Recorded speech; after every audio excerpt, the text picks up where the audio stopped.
All right, everyone. A lot of people within the legacy media and some of Trump's general political foes are talking about, oh, his speech in Poland was bigoted. It was nationalistic, populistic. Oh, it must be anti-immigrant sentiment and stuff like that.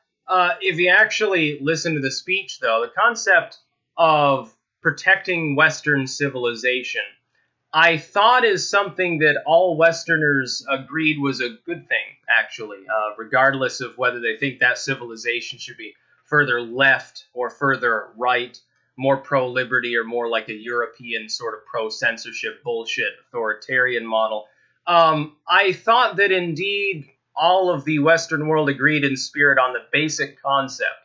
Apparently, I was wrong. Apparently, there are those who think if you call for supporting and protecting the Western world, the civilized world, that you're a bigot or something like that. Oh, we need people who are outside of the West to come in and tell us how to live because, you know, their lives are so much better than ours. Everything about their countries is great, and those people are wonderful. They're like A+, and we're like F- because we're Western or something. And how is it a racial issue? How does it have anything to do with race? Are there not Western nations that, in fact, are not white Anglo-Saxon or Germanic nations?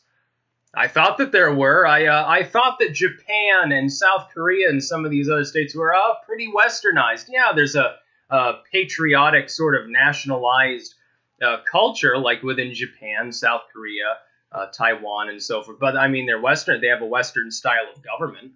They're certainly developed. They're certainly highly literate. Well, I mean, is that not sort of a hallmark of the West? Don't go out of their way to abuse their populations. Support, you know, the general concept to a varying degree of freedom. I would think those are westernized nations. What about parts of Latin America?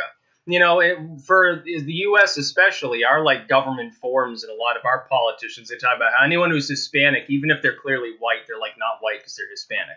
You get this with the alt-right too. They're like, someone is of pure Germanic heritage, but their family happened to like move to Argentina 100 years ago. They're still like, genetically speaking, they're of purely European extraction, and yet they're not white because they speak like Spanish or something.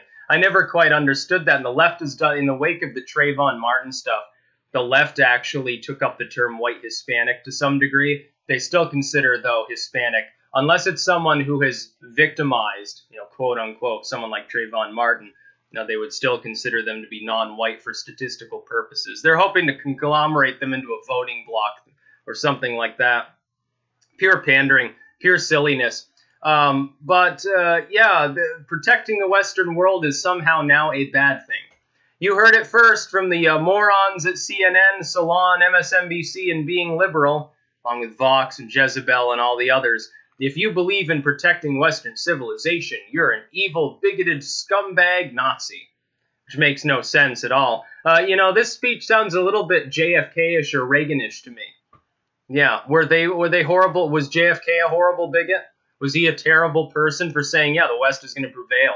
Oh, no, that's right. Back then, it was because it was the USSR. The Russians, the evil commies. You know, they only stopped liking Russia because they gave up communism. Gave up central planning, I guess, and some of their censorship, their more overt style of censorship. Of course, Putin still has people killed on the down low. Everyone knows it. It's not exactly a secret. You don't have to be like a rabid supporter of Russia to realize that they're not the source of all of the problems the Democratic Party has had recently. That's just a bunch of bullshit deflection on their part. Here's the thing, though. I want to protect the West. Of course I do. I would assume that somebody who proclaims themselves a liberal would think the same thing. Apparently I'm wrong. Apparently I'm evil for wanting to protect the West. Like Western civilization will prevail over its enemies. Because now the enemy isn't the USSR, it's Islamofascism primarily.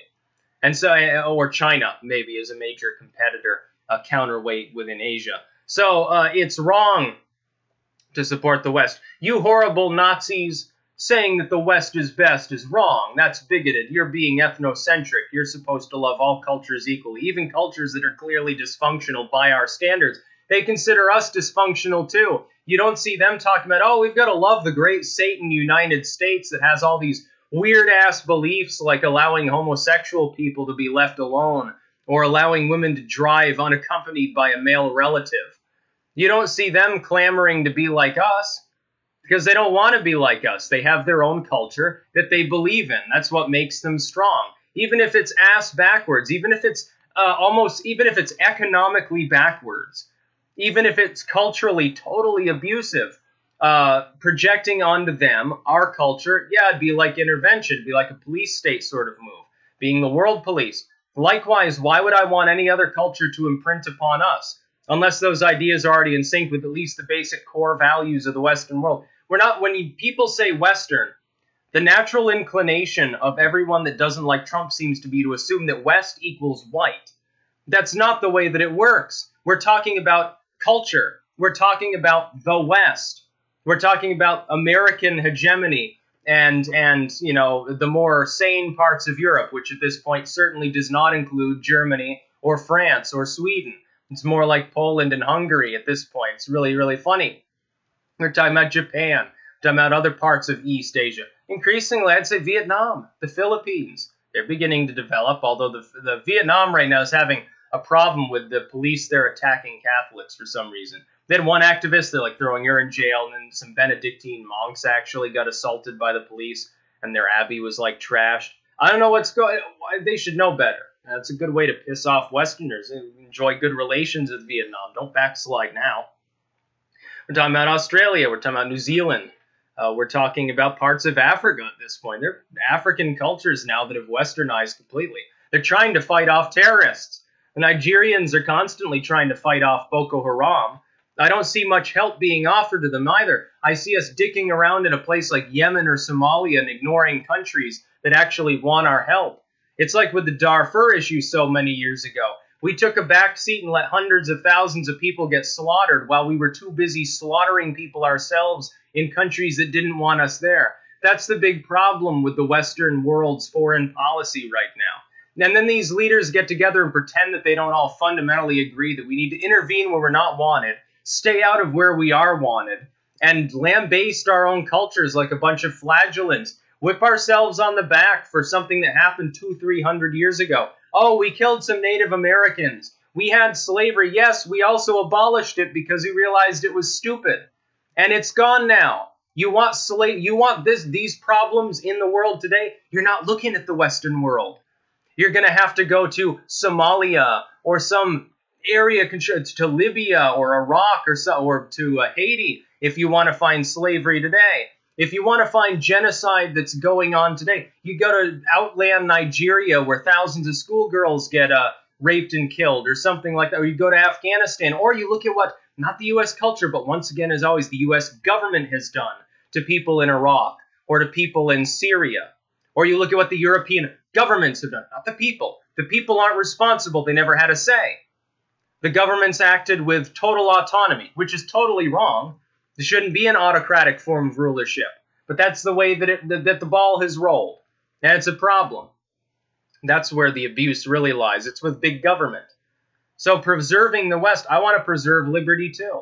And I don't mean like authoritarianism, like Trump's going to be an imperial president. So far, he's been no more imperialistic than Obama or George W. Bush. Post 9/11, you've had a lot of imperialism coming from the government, where the executive office reigns over everything. You've got an overactive judiciary in some cases. You've got a strangulated and largely impotent legislature, and have since 9/11, where they agree in spirit on 99% of bad things, and they disagree totally on good ideas and strangle them and put them on the back shelf while they pass more domestic surveillance and more spending, create more and more bureaus, empower the executive to do limitless strikes in other countries without a declaration of war. There's our problem. Hopefully Trump can reform at least some of this. If he makes even a halfway decent attempt, even if he's unsuccessful, if he just attempts to put the genie back in the bottle on a minority of these issues, he'll have my respect. Because it'll be 10 times more than what Bush or Obama ever did. There are people in this country that are so hyper-partisan, that they've had propaganda ingrained into their minds so severely that they believe that Trump calling to protect the Western world against those who literally wish that they could destroy it at any given time, they consider that to be wrong and bigoted. Think about what that means for our civilization, that there are people who would assume that that message has something to do with being a Nazi, something to do with being racist, when race isn't even mentioned. It's not even spoken of, and yet somehow it is automatically inserted into their minds that that's the issue at hand. That's just sad. These people have been so controlled by propaganda. It's like the best psyops operation. It's like they got strapped to a chair for a month by the CIA and had to stare at a computer screen while getting their having Chinese water torture till their mind just totally broke. It's so brutally effective that the smaller minds are just so controlled. That's really sad. That's about all. Peace out.